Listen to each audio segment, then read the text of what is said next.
Hello હા ભાઈ. હા, એમએફપીની સીઝન 4 અનાઉન્સ થઈ ગઈ. હા, બાયોગ્રાફી ટોપિક છે આ વખતે તો. યસ.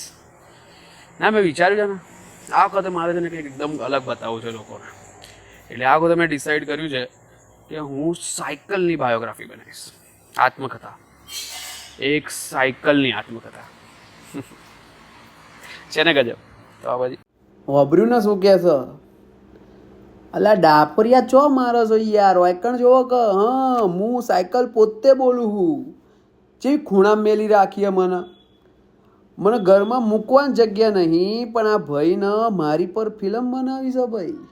આત્મકથા એ રીતે મારી આત્મકથા. હવે આ ગધેડાને કોણ સમજાવે કે આત્મકથા આત્માથી હારી કોણ કહેવાનું? એટલે હેડો હું તમને મારી આત્મકથા જાતે કહું.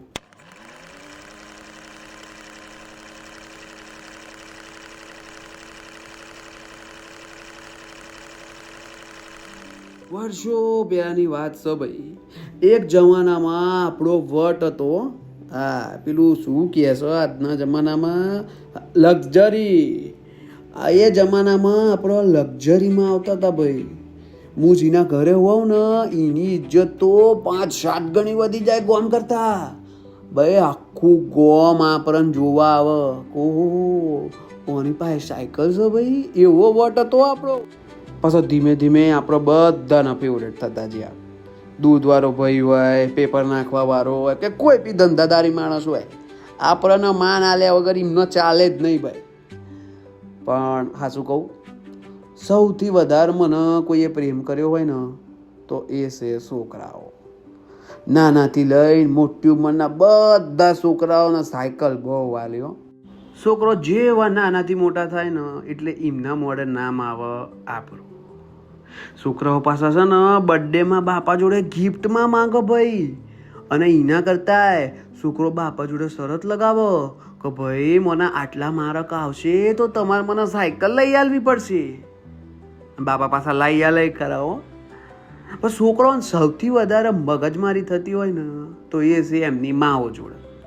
છોકરોને સાયકલ લઈને જવું હોય ને હાર ના માં પાડે ના, અને પછી ઘરમાં જે કકરાટ થાય છેવટે પછી માં માની જાય અને છોકરો પછી સાયકલ લઈને નિહાર જાય. પછી જેમ જેમ જમાનો આગળ વધતો ગયો ને એમ એમ આપણામાં પેલું શું કે અપડેટ આવતી જાય ભાઈ.